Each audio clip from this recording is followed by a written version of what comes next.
Bonjour à tous. Nous allons maintenant commencer notre culte solennel de ce matin. Je vous invite à tous à prier dans vos cœurs et nous allons faire une prière silencieuse.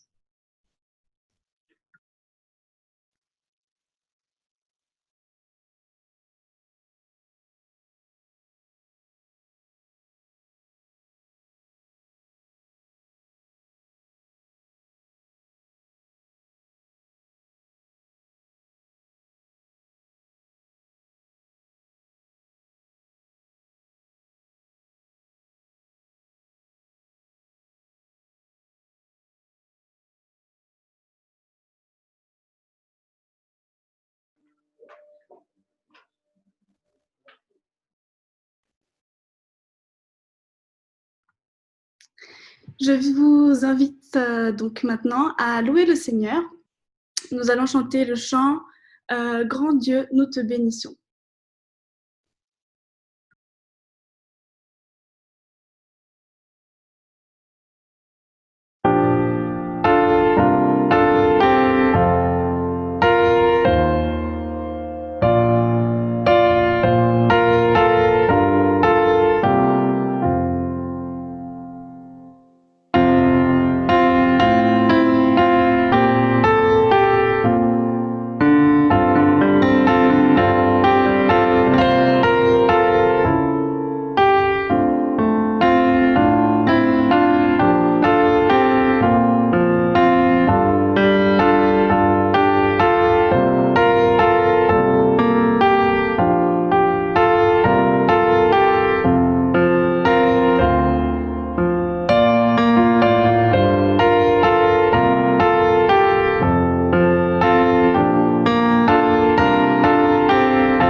Nous allons lire pour notre prière dans le texte de Philippiens, chapitre 3, verset 7.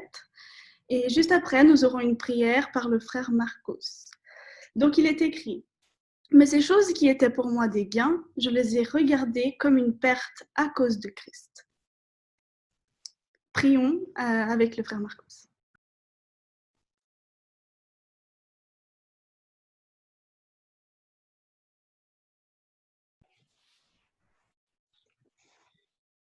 Éternel notre Dieu, notre Père, nous voulons, Seigneur, avec nos faibles mots, nous diriger vers ton trône de grâce pour dire merci. Merci, Seigneur, de la nuit que s'est passée. Merci du sommeil. Merci, Seigneur, de nous avoir réveillés une autre fois pour passer quelques heures de ces 100 jours ensemble avec nos frères et sœurs, avec nos enfants.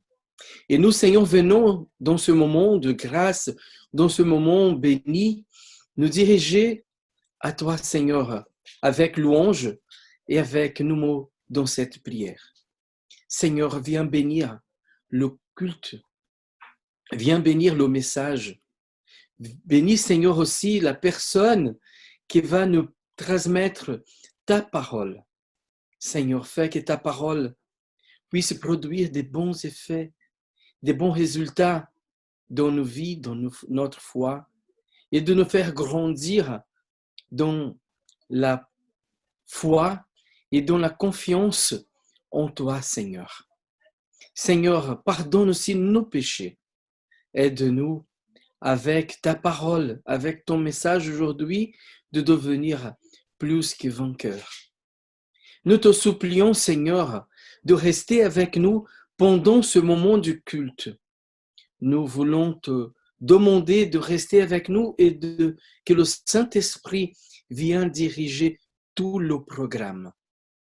Nous te supplions, Seigneur, cette bénédiction au nom de Jésus, notre Sauveur. Amen. Amen. Bonjour à nouveau et bon sabbat à tous. J'espère que... Bonjour, je vous vois me faire signe de la main, ça fait plaisir. J'espère que vous êtes heureux d'être ici ce matin. J'espère que vous avez passé une bonne semaine. Et j'espère que vous vous réjouissez d'écouter le message qui vous a été préparé par le frère Stuart. Mais avant de lui donner la parole, on va écouter un chant spécial.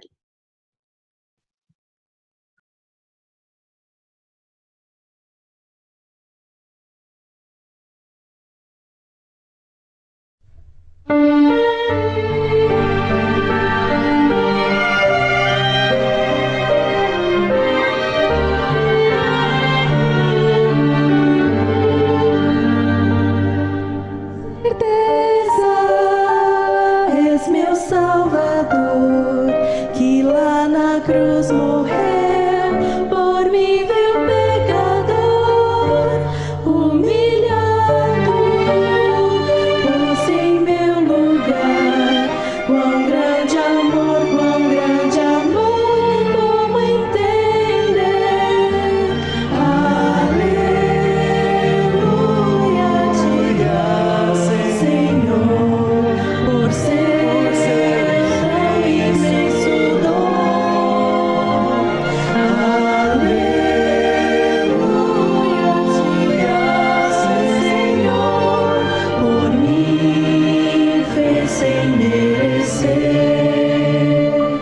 Com certeza és meu remidor, pagou naquela cruz a dor de um pecador, transpassado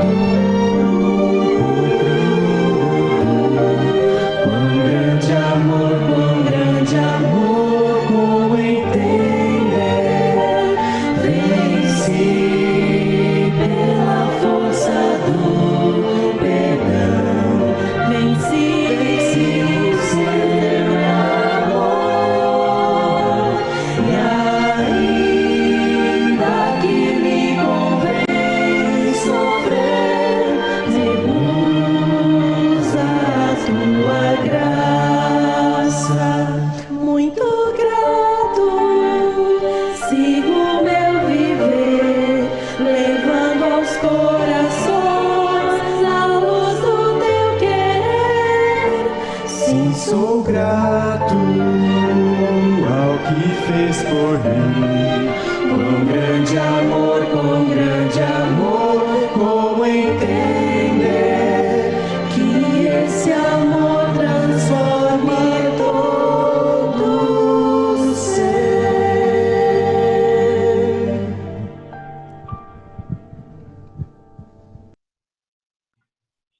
Amen.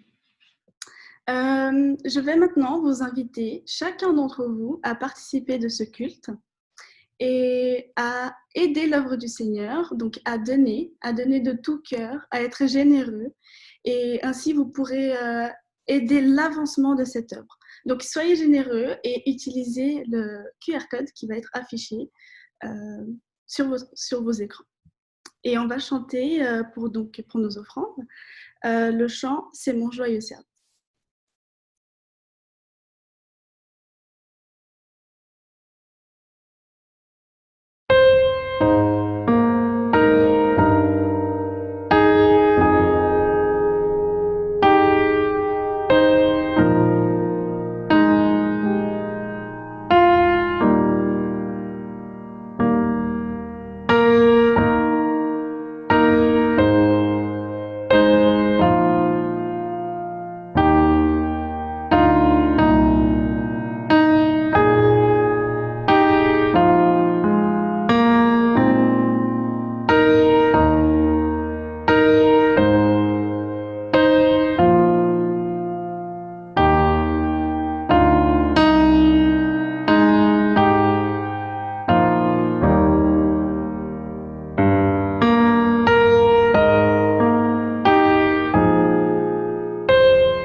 Nous allons donc donner la parole maintenant au frère Stuart, qui va partager avec nous un très beau message en ce matin. Bon sabbat à tous. J'espère que vous allez bien par la grâce de Dieu.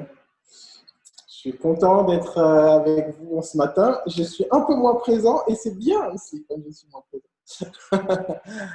Ce matin, nous allons regarder un petit peu, lire ensemble et puis étudier la parole de Dieu. Avec un texte que nous avons lu en préambule qui se trouve dans Philippiens 3, verset 7. Alors, attendez. Vous m'entendez bien, hein, n'est-ce pas?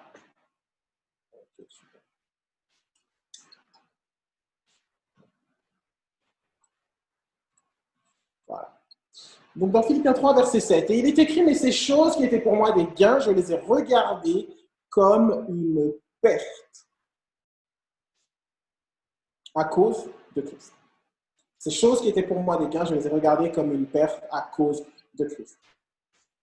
Ces temps-ci, j'ai remarqué une chose assez intéressante, c'est que lorsqu'on veut accomplir quelque chose dans la vie, on a besoin de repères, on a besoin d'exemples, d'accord? Ça fonctionne pour toutes les catégories professionnelles, ça fonctionne pour tous les milieux sociaux, ça fonctionne pour tout le monde. Lorsqu'on veut accomplir quelque chose de grand dans notre vie, nous avons besoin de ce qu'on appelle une référence.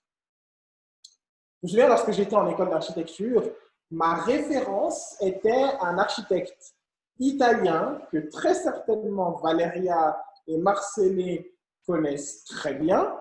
Je pense qu'elles ont déjà le nom sur le bout de la langue. Un architecte qui s'appelait Renzo Piano. Et à cette époque, j'aimais énormément sa capacité à lier l'art et la technique, les deux grands fondements de l'architecture. Et je pense que si je demande à Marcel et Valéria, qui sont aussi en école d'architecture, si elles ont aussi une référence, un architecte référent, il y a forcément un nom qui est venu à leur esprit. N'est-ce pas? Lorsque j'ai connu mon épouse, une photographe talentueuse, pour ceux qui la connaissent, elle me parlait très, très souvent de ses références. Il y en avait une qui s'appelait Jasmine Star et un autre qui s'appelait José Villa. Quand je l'ai connue, mon épouse me parlait tout le temps de ces deux références, José Villa et Jasmine Star. Des références qui la tiraient vers le haut et qui lui donnaient envie de perfectionner son art. Ces noms qui sonnent peut-être pour vous comme des inconnus, des totales inconnus, mais pour elle, c'était des personnes importantes. D'accord? En fait, lorsque l'on veut accomplir quelque chose dans la vie, on veut nécessairement apprendre de ses pairs. Apprendre là où ils ont été bons, pourquoi est-ce qu'ils ont été bons, là où ils ont fait des erreurs, afin de ne pas faire les mêmes erreurs et éviter de souffrir inutilement.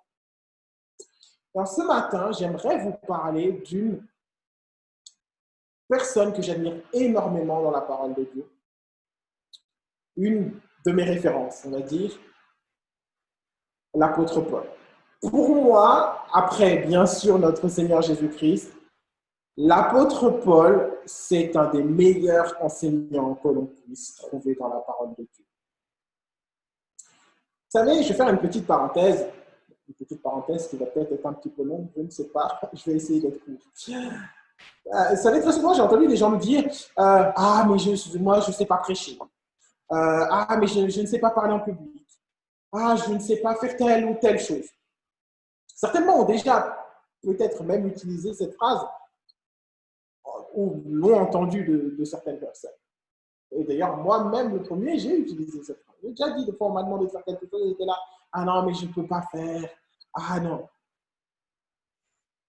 Ça peut vous paraître extrêmement simpliste, ce que je vais dire par la suite, enfin maintenant, mais il y a un dicton qui dit quand on veut, on peut. Là, vous allez me dire, ah, mais Stuart a utilisé un dicton pour une prédication, ouais, c'est un peu moyen. Alors forcément, vous allez m'obliger à faire une chose que nous avons peut-être déjà fait. Nous allons ouvrir la parole de Dieu parce que par le plus grand des hasards, la parole de Dieu dit quelque chose de très similaire, mais en plus puissant. Et si vous voulez bien, regardez avec moi le verset de Philippiens 4, verset 13. C'est un verset qui est connu. Philippiens 4, verset 13. Si vous ouvrez votre Bible, vous allez trouver un verset que vous avez déjà entendu moult fois et qui dit « Je puis tout par celui qui me fortifie ». Je vais le répéter pour que nous ayons bien compris. « Je puis tout par celui qui me fortifie ». J'aimerais vous poser brièvement une question très rapide à laquelle vous pouvez me répondre en allumant votre micro. Quelle capacité n'est pas inclus dans le mot tout? C'est-à-dire, est-ce qu'il y a une capacité qui n'est pas contenue dans ce mot tout? Est-ce que quelqu'un peut répondre?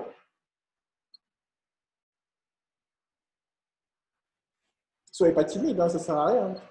Sinon, je vais vous interroger. Stuart, nous pouvons tout dans la sphère que Dieu nous permet de faire. Très bien, nous pouvons tout dans la sphère que Dieu nous permet de faire. Nous pouvons tout. D'accord? Donc, ça veut dire qu'il n'y a aucune capacité possible chez l'homme qui n'est pas possible à accomplir. Puisque Dieu permet tout. Puisque je puis tout. Par Christ qui me fortifie. Vous me suivez? Maintenant, qui est celui qui me fortifie? Quelqu'un peut me répondre? Suivez bien, frères et sœurs. Ça va aller un peu vite, mais il faut que vous ne ratiez pas cette compréhension. D'accord? Vous et moi devons comprendre cela avant d'aller plus loin. Donc, c'est qui celui qui me fortifie? C'est qui? Dieu. Vous pouvez répondre. Dieu. Dieu, C'est le Christ. exactement. Jésus. Jésus. Merci, Frère Jean-Paul. C'est Jésus qui me fortifie. OK? Qui est Christ? C'est qui Christ? Quels sont ses attributs? Tout-puissant. Exactement. Le Dieu Tout-Puissant, le Créateur des cieux et de la terre, le Dieu Tout-Puissant. Donc, si je peux tout par Christ, ça veut dire que rien ne m'est impossible. Donc, est-ce que je peux décemment, suivez-moi bien, est-ce que je peux décemment, en tant que chrétien, je dis bien en tant que personne qui professe croire en Christ, Christ qui me dit que je peux tout par lui, Christ qui est tout puissant, Christ qui peut tout, qui a créé les cieux et la terre, est-ce que je peux décemment dire « Ah, mais je ne peux pas faire telle ou telle chose » Décemment, est-ce que je peux dire cela? Non, clairement pas, je ne peux pas dire ça. Alors, imaginons qu'un frère de l'Église vienne vers vous et vous dise « Ah, frère, sœur, un tel, est-ce que tu pourrais, par exemple, c'est quelque chose qui fait peur à tout le monde, est-ce que tu pourrais prêcher sabbat prochain ?» Mettez-vous dans la situation, ok? Mettons-nous dans la situation.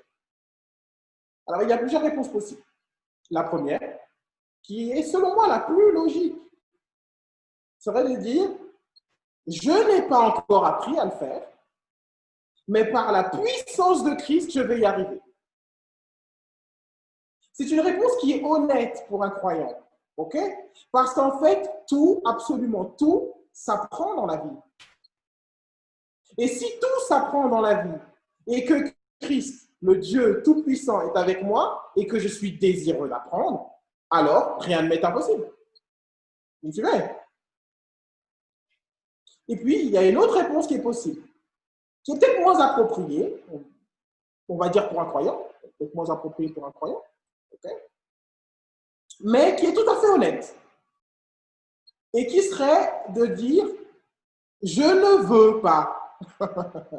Je ne veux pas le faire, ou bien je n'ai pas envie de le faire. C'est une réponse aussi, mais qui est honnête, d'accord? Mais qui ne met pas en lumière notre incapacité, puisqu'avec Christ, nous pouvons tout. Donc, pour revenir à la vraie réponse, ou à la réponse du vrai chrétien, qui ne croit peut-être pas en ses capacités pour avancer, et qui a certes raison, car au final, nous sommes des êtres humains faillibles. Mais ce chrétien fait une chose et il s'appuie sur quelqu'un qui sait faire. Une référence. Vous vous souvenez, je vous ai parlé tout à l'heure de la référence. La référence en ce matin, ce sera Paul. Et clairement, pour ceux qui veulent apprendre à enseigner, à transmettre la parole de Dieu, Paul, c'est votre homme. Sincèrement, Paul est incroyable. Pour moi, c'est the référence, d'accord? Donc, revenons d'abord au verset que nous avons lu en préambule dans Philippiens 3,7. Philippiens 3,7 nous dit « Mais ces choses qui étaient pour moi des gains, je les ai regardées comme une perte à cause. » On va prendre ce verset de Paul, ce verset que Paul a envie de nous faire comprendre en ce matin, parce que dans ce discours, il y a toute une mine d'informations extrêmement importantes. D'accord? On va le décortiquer un petit peu. C'est bien quand on peut prendre le temps de décortiquer réellement ce que le Seigneur nous dit, parce que, tu sais, des fois, on lit des versets qu'on a lus peut-être 25 fois, 40, 50, 1000 fois dans notre vie, et en fait, des fois, on est passé en surface de ces versets qui sont pour autant extrêmement profonds. Donc, le verset 7 commence par « mais ». Mais c'est chaud. Mais ce mot est extrêmement important parce qu'il met en opposition deux ou plusieurs faits. D'accord? C'est une conjonction. Comme nous le dit le dictionnaire, c'est une conjonction qui va ou mettre en opposition deux faits, ou apporter une précision ou une correction par rapport à ce qui est énoncé précédemment. Par exemple, il est intelligent, mais paresseux. Donc, je ne peux pas lire cette phrase en prenant uniquement la dernière partie, c'est-à-dire « mais paresseux ». Si je lis juste « mais paresseux », je ne comprends pas.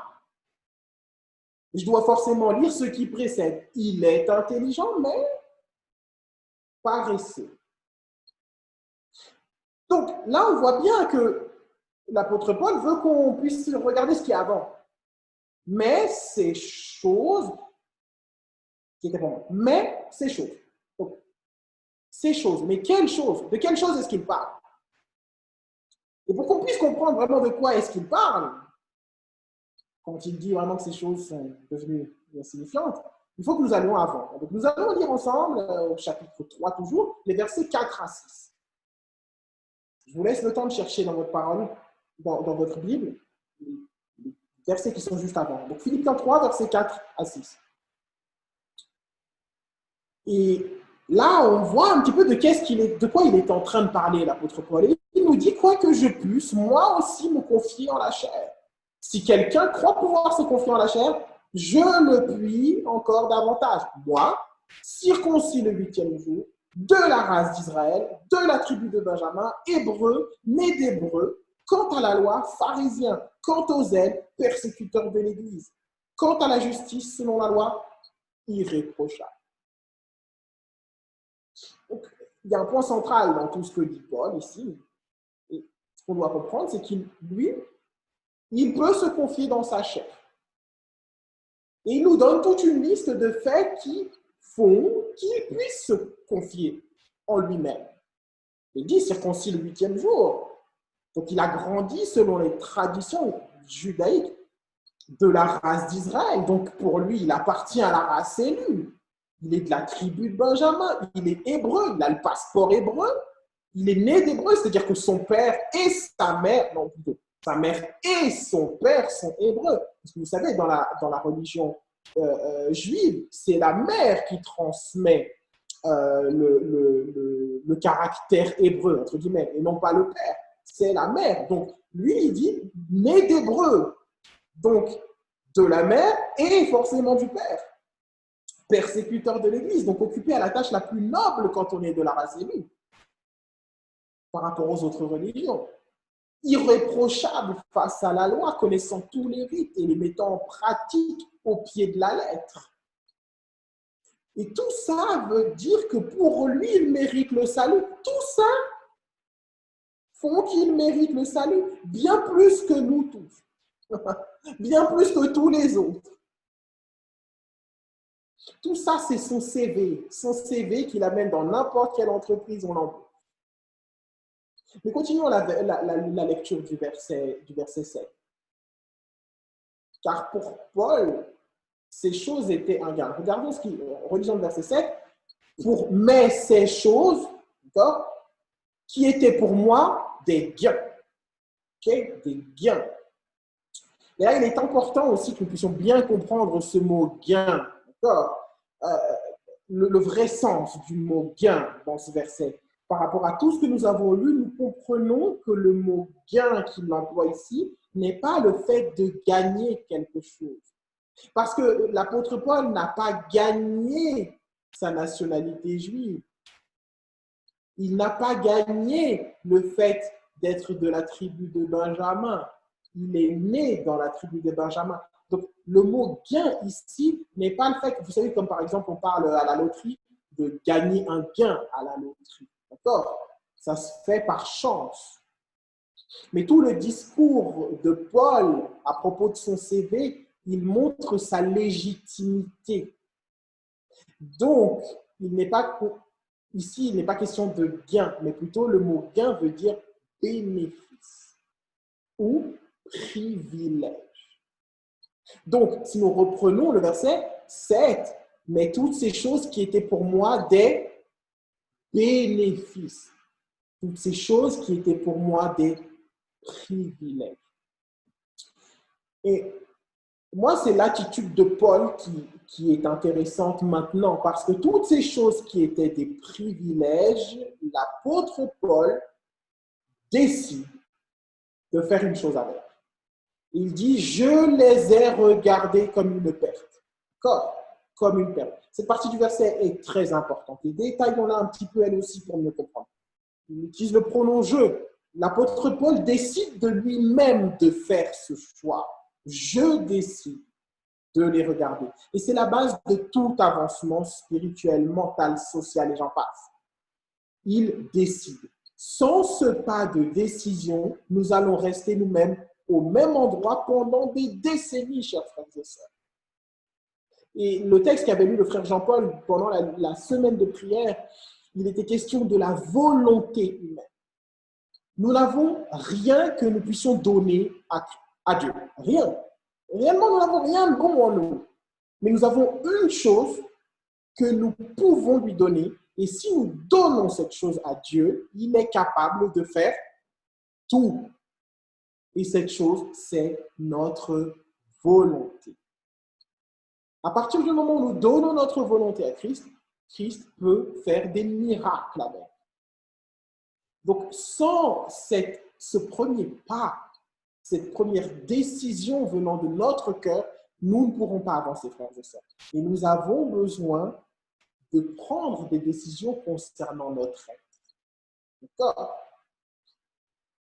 Sans cela, des fois, vous ne vous êtes pas rendu compte, alors je ne sais pas si c'est cette expérience-là que vous vivez, j'espère que ce n'est pas cette expérience-là, mais des fois, vous regardez comment vous étiez, peut-être il y a 10 ans ou 15 ans auparavant, vous vous souvenez d'un moment, où peut-être vous êtes mis en colère, il y a peut-être de ça 15 ans, vis-à-vis d'un frère, d'une sœur, d'une situation. Et aujourd'hui, en 2020, vous vous mettez en colère de la même façon. C'est-à-dire que 15 ans après, vous n'avez pas changé. Nous n'avons pas changé. Vous ne vous êtes jamais posé la question, mais pourquoi? Après 15 ans, la puissance de la volonté, ici, chers frères et sœurs. Mais la volonté, pas nous, notre volonté de vouloir faire les choses par nous-mêmes parce que nous ne pouvons pas les faire, mais de la donner à Christ. Donc, l'apôtre Paul décide de regarder. Je les regarde. Donc, je les considère. Donc, ses bénéfices, il les considère. Ses privilèges, il les considère. Non pas qu'il le soit littéralement.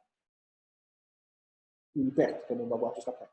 Non pas que ce soit littéralement une perte, mais il décide de les considérer comme une perte.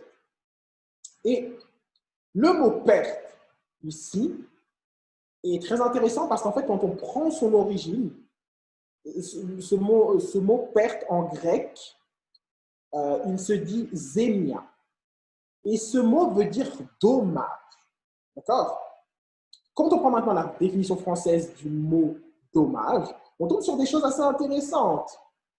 La définition qui m'a marqué le plus, c'est celle qui dit que c'est une marque de regret. Vous voyez, comme quand on dit « ah ben tant pis ».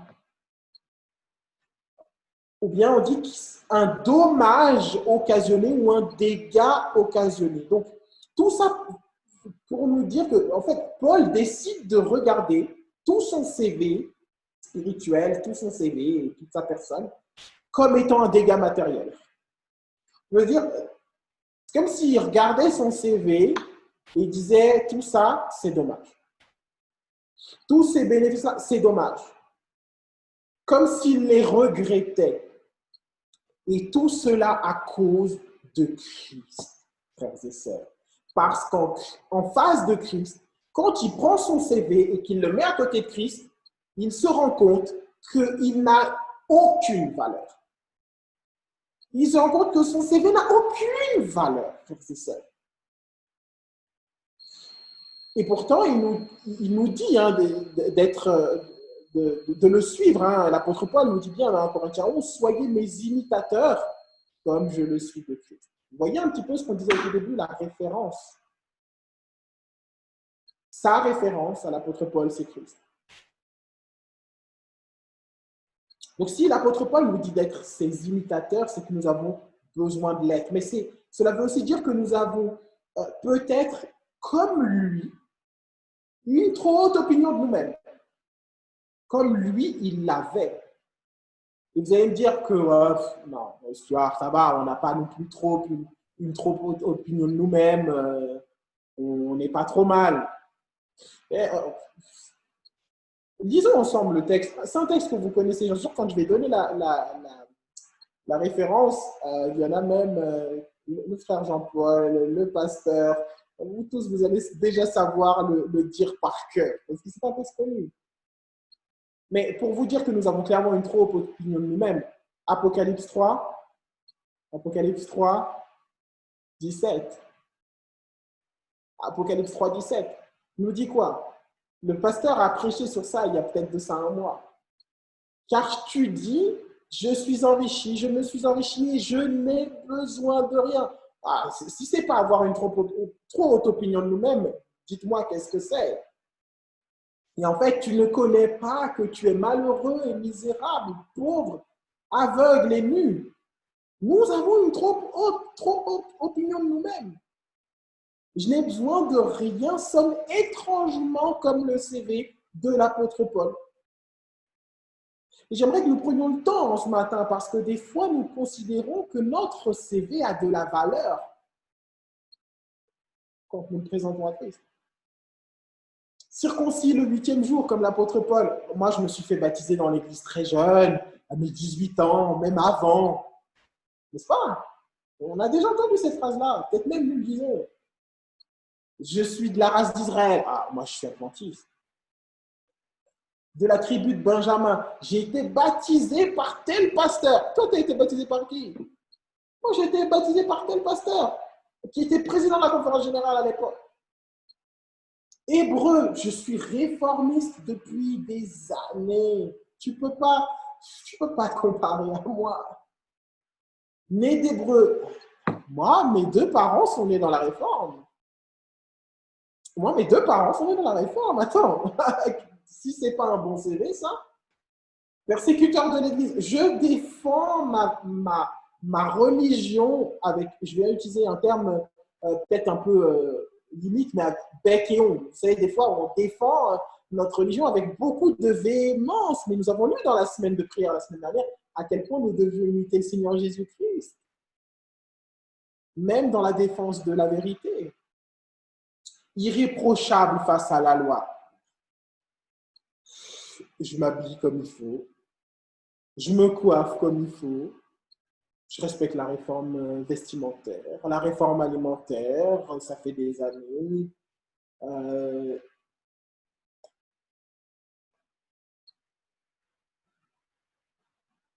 Des fois, c'est ce CV-là que nous voulons présenter à Christ. Philippiens 3, versets 8 à 9 nous dit une chose importante. C'est la suite du verset. On ne va pas le décortiquer entièrement parce que nous n'avons pas beaucoup de temps et je ne veux pas trop prendre votre temps.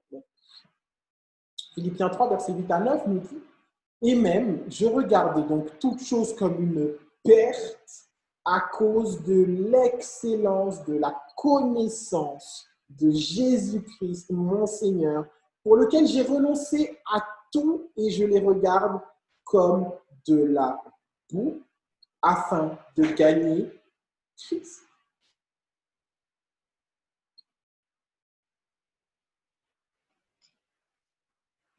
Et d'être trouvé en lui, non avec ma justice, celle qui vient de la loi, mais avec celle qui s'obtient par la foi en Christ, la justice qui vient de Dieu par la foi. J'aimerais juste appuyer sur noter une partie de ce verset qui est presque choquant, parce que parce que l'apôtre Paul dit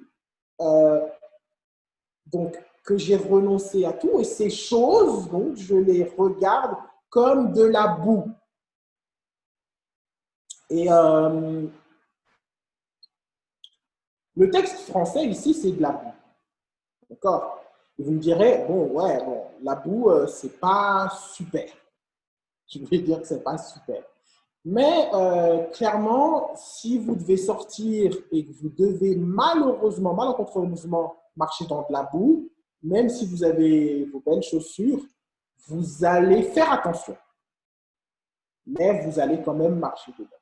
D'accord? Mais vous allez faire attention pour éviter de salir le moins vos chaussures. C'est normal.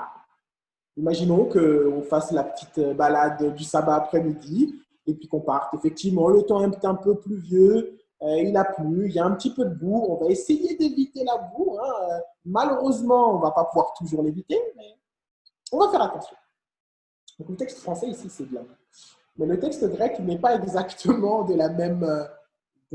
sur la même lignée.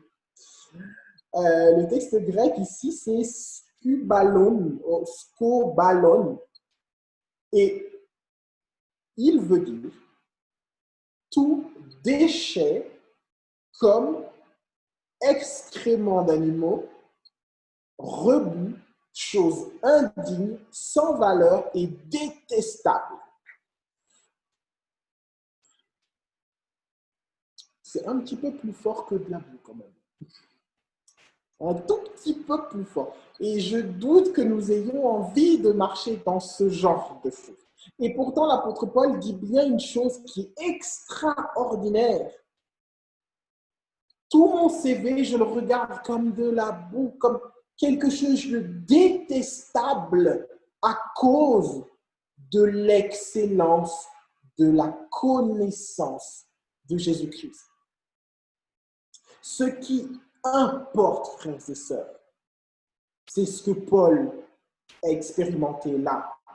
Notre CV, notre background, d'où nous venons, de qui nous sommes, ce que nous faisons, n'a strictement aucune valeur à côté de l'excellence, de la connaissance pratique de Jésus-Christ. Paul avait bien compris cela et il a décidé de mettre ces choses de côté pour obtenir Christ. Ce qui importe réellement, c'est connaître Jésus-Christ réellement par expérience. Et pour moi, c'est une merveilleuse nouvelle parce que tous peuvent connaître Jésus-Christ. Peu importe d'où nous sommes, peu importe notre éducation, notre famille, notre classe sociale. Et c'est cela la vérité de l'Évangile.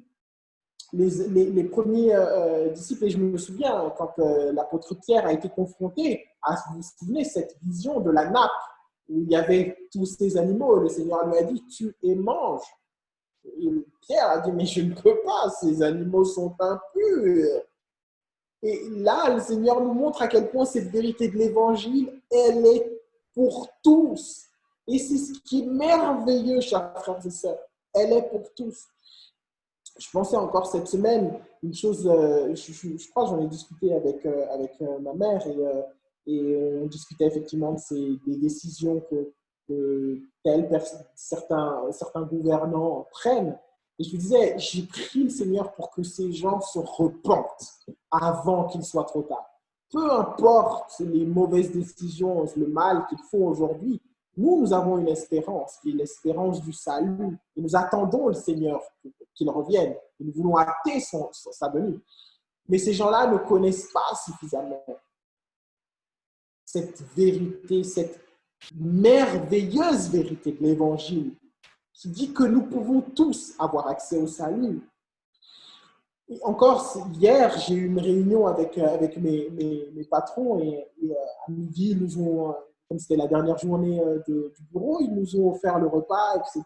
Et à un moment donné, mes patrons m'ont dit ah mais tiens, Charles, viens t'asseoir à côté de moi. Et puis je suis allé à côté de lui. Et puis donc moi, j'avais commandé un plat végétarien parce qu'en fait, ils nous payaient donc les plats. Et je dis bon, j'ai commandé un plat végétarien. Et puis, il m'a posé des questions. Il m'a fait ah, mais donc, mais t'es végétarien, mais comment? Vous savez, cette question, le végétarien, comment? Ah, mais tu manges quand même du poisson. Je dis non, je ne mange pas de poisson, etc. Et puis, petit à petit, je me fais une petite étude biblique. Il m'a dit, mais c'est lié à ta religion, parce que tu m'as dit, tu es quoi déjà? Donc, je lui ai expliqué que j'étais adventiste du 7e jour, réformiste et autres. Et puis, il m'a dit, ah, d'accord, mais ça vient d'où? Et puis, j'ai commencé à lui expliquer où ça venait, mais très rapidement. Et j'étais en train de me dire, mais si mon patron se repent et accepte Christ dans sa vie et que nous pouvons être ensemble au ciel, mais quelle merveilleuse nouvelle, frères et sœurs. Et c'est cela la vérité de l'Évangile. C'est que peu importe d'où nous venons, le salut s'obtient par la foi.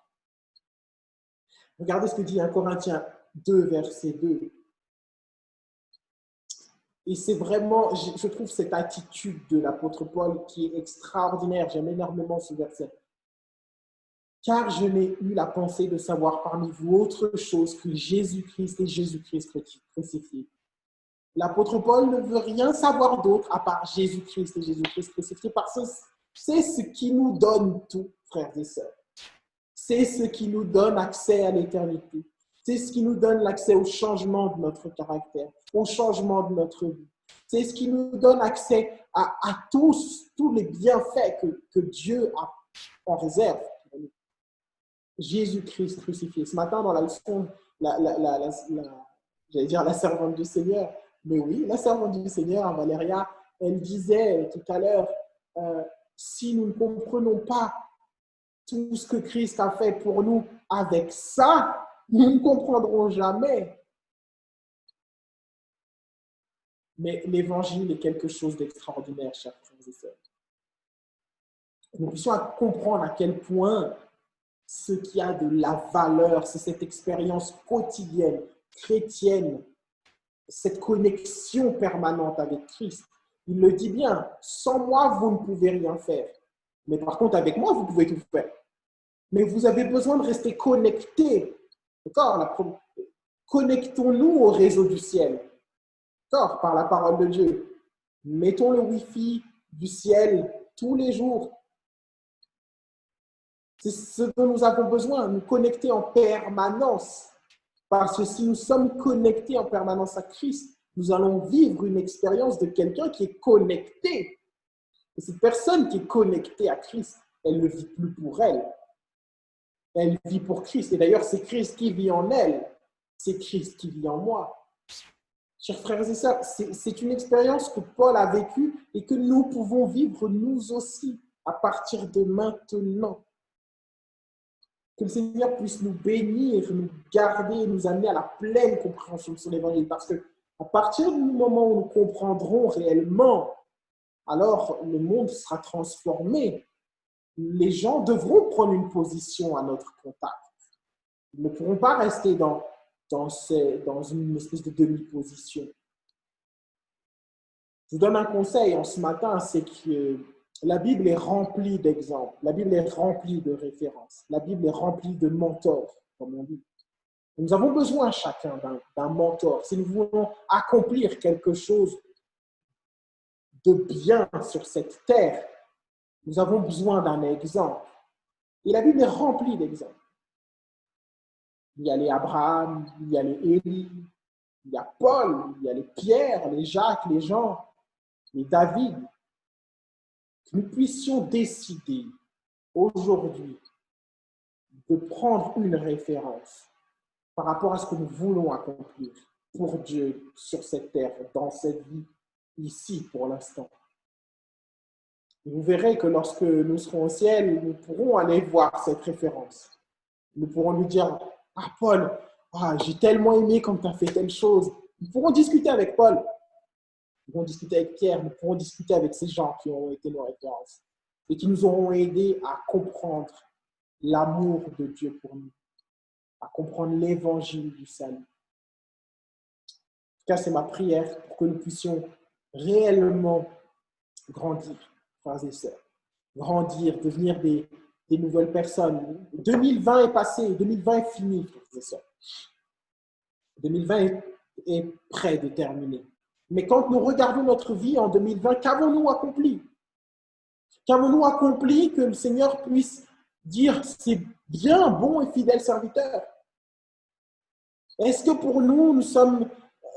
Oublions la pandémie, oublions cela. Oublions tout ce qui s'est passé. Concentrez-vous sur ce que le Seigneur vous a permis d'accomplir. Faisons un espèce une brève rétrospective de notre caractère en 2020. Est-ce que j'ai changé? Est-ce que j'ai évolué? Est-ce que je suis une meilleure personne? Est-ce que le Seigneur a réussi à me transformer sur tel ou tel point? Oui ou non? La pandémie, il va peut-être y en avoir encore 50. Il va peut-être y avoir 3, 4, 5, 15 ondes.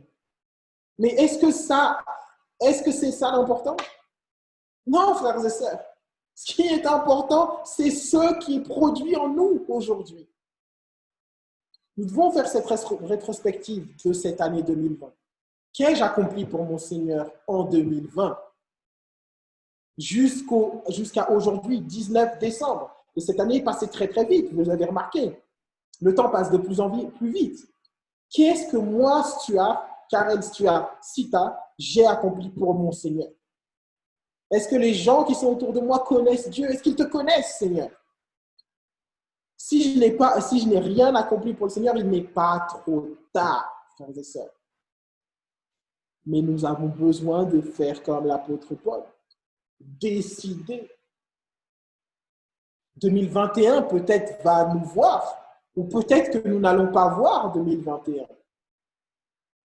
J'ai entendu très souvent beaucoup de gens dire « Ah mais oui, il va y avoir ce vaccin, il va y avoir la puce dedans, il va y avoir le nouvel ordre mondial, il va y avoir cela. » Frères et sœurs, et alors? Et alors? Imaginons que je meurs demain. J'ai pu être dans tous mes états parce que j'ai eu peur du nouvel ordre mondial et je meurs demain. Je n'ai pas vu le nouvel ordre mondial. Par contre, qu'ai-je fait, moi, dans ma vie pour hâter le retour de Jésus? Et c'est ce constat que nous devons faire en ce matin, frères et sœurs. Rien d'autre. Est-ce que j'ai fait en sorte que les gens qui sont autour de moi connaissent l'évangile merveilleux du salut en Jésus-Christ? Oui ou non? Prenez une feuille de papier, sincèrement. Prenez une feuille de papier, prenez un cahier et notez ce que vous avez accompli pour Dieu pendant cette année. Notez votre caractère, faites une vraie étude psychologique de votre caractère, comment vous étiez au début de l'année 2020 et comment vous êtes, comment nous sommes en cette fin d'année 2020. Est-ce que j'ai grandi? Oui ou non? Est-ce que je suis moins coléreux? Est-ce que je donne plus pour mon Seigneur? Est-ce que je lui donne plus de temps? Est-ce que je lui donne plus d'amour? Comment est-ce que je suis vis-à-vis de mon épouse? Est-ce que mon épouse me reconnaît comme un vrai chrétien, un vrai enfant de Dieu? Faites cette étude pour vous-même, frères et sœurs, et prenez des décisions drastiques.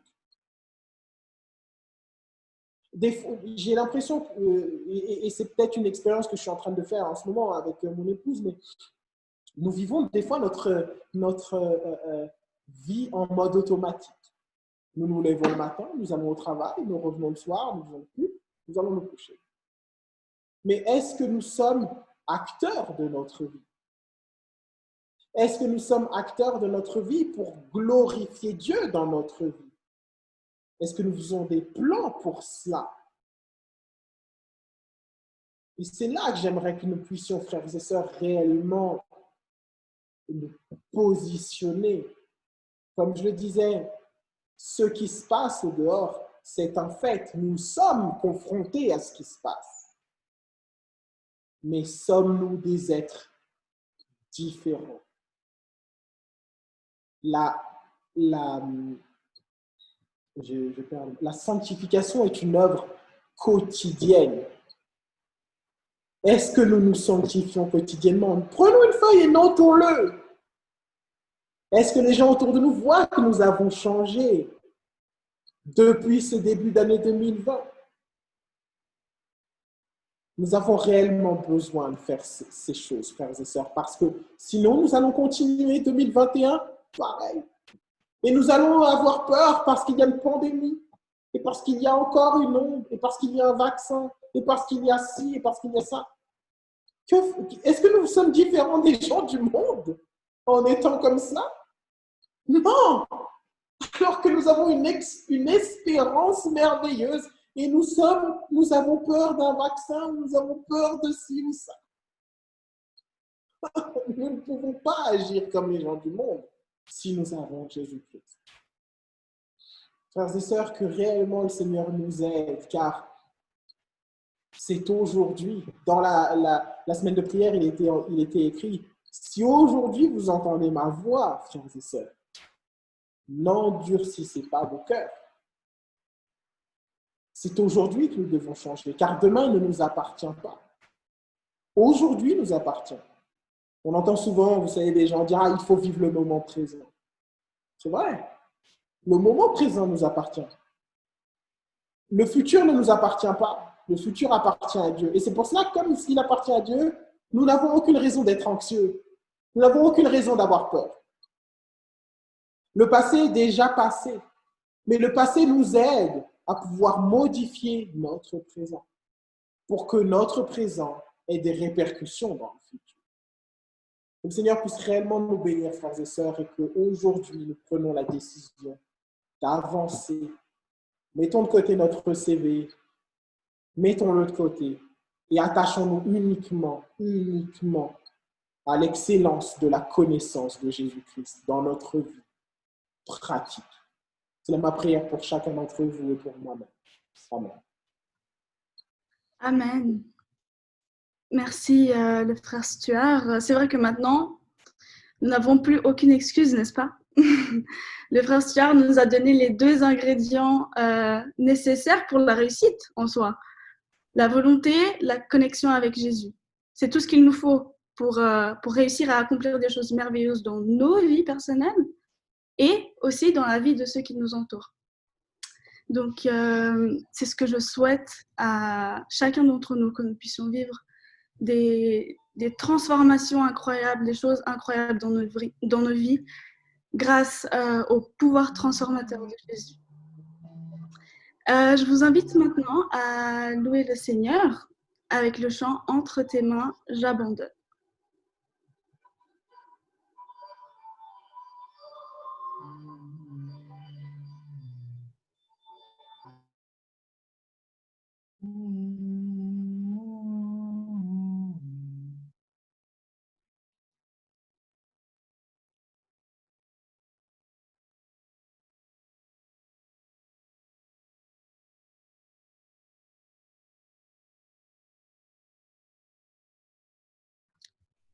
C'est le frère Gabriel qui doit envoyer le chant, c'est Oui, ça? en effet, mais je ne sais pas ce qui se passe. Peut-être qu'il a un souci. Alors peut-être nous pouvons...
Faisons la prière finale avec le frère Stuart.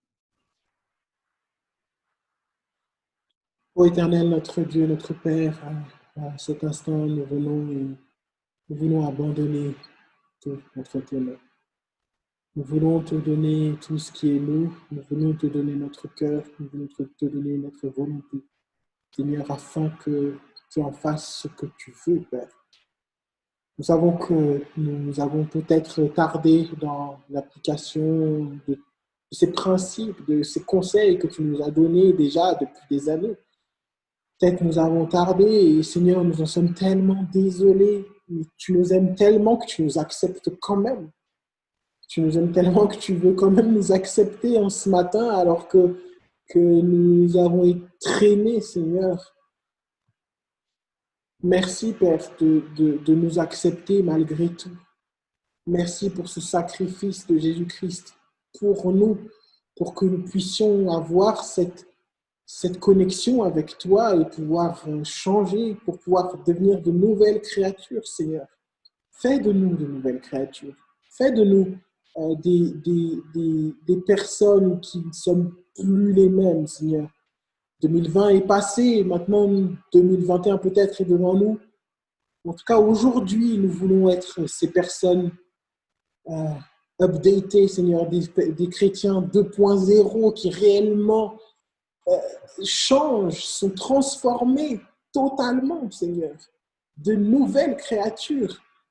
Que l'ancien moi puisse mourir et que nous puissions devenir de nouveaux Stuart, de nouveaux Joyce, de nouveaux Marcelé, de nouveaux Jean-Paul, de nouvelles Valéria, Rebecca, de nouveaux Patrick, Seigneur. Fais de nous de nouvelles personnes, Seigneur, selon ta volonté.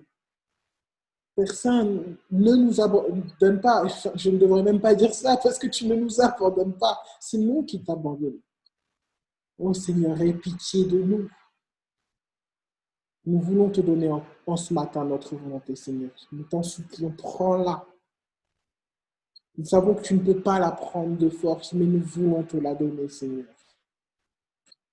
Fais de nous tes instruments, fais de nous ces personnes qui peuvent, par ton Saint-Esprit, être utilisées pour toucher ceux qui sont autour de nous. Qu'ils puissent comprendre et voir, sentir ton amour pour eux, comme nous sentons ton amour pour nous. Ô personne, ne nous abandonne pas réellement, reste à nos côtés. Et quand ce saint jour de sabbat, tu nous gardes dans tes bras, Père. Nous n'avons vraiment aucun mérite, nous te demandons pardon pour toutes nos fautes et nos erreurs. Et nous te supplions toutes ces choses au nom de Jésus pour ta gloire. Amen.